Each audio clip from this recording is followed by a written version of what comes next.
बघूया या ठिकाणी एका बाजूला लाल जाग वाले पैलवान आहेत ते निजामपूरचे आणि दुसऱ्या बाजूला आहेत ते चिंचपाडा साक्रीचे पैलवान. आणि या ठिकाणी या कुस्तीला पाहण्यासाठी बोरदेवत या परिसरामधून बागलाण तालुक्यामधून नाशिक जिल्ह्यातून आणि संपूर्ण नाशिक धुळे नंदुरबार खूप लांब लांबून या ठिकाणी कुस्तीचे शौकीन आलेले आहेत. बघू शकता जबरदस्त ओव्हरफ्लो आहे, जबरदस्त ग्राउंड भरलेला आहे कुस्तीचा आखाडा. बघू शकता कुठेही आपण कॅमेरा मारला आपल्याला लोकांची गर्दी ही कमी दिसणार नाही. चला पैलवान डाव करा, पंचांना विनंती आहे आपण डाव करा.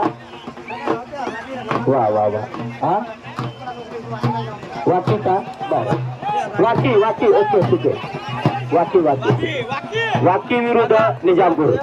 ओके धन्यवाद. हा तर का दादा वाकी आणि निजामपूर ही मॅच ही कुस्ती आपण बघतोय या ठिकाणी. वाकी विरुद्ध निजामपूर एक नंबर मॅच, एक नंबर कुस्ती या ठिकाणी आपण बघणार आहोत. कोण जिंकेल सांगता येत नाही आणि दोघही पैलवान कडक आहेत, जबरदस्त आहेत. चला पैलवान डाव दाखवा, पैलवान डाव दिखाओ भाई. कुछ पाने के लिए कुछ खोना पड़ता है. अरे वाह एक नंबर कुस्ती, एक नंबर कुस्ती. वाह मानावं लागेल एक नंबर कुस्ती. मॅच कुस्ती विन बाय वाकी परवीन पैलवान. या पैलवानाला परवीन पैलवान यांनी चितपट केलेला आहे आणि एक नंबर कुस्ती झालेली आहे.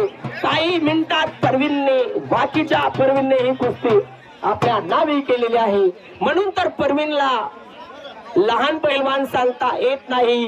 त्याच्या समोर मी बोललो ना तुम्हाला, त्याच्या समोर मांगीतुंगी सारखा एक मोठा पैलवान बी तुम्ही उभा केला तरी तो नाही म्हणणारा पैलवान नाही.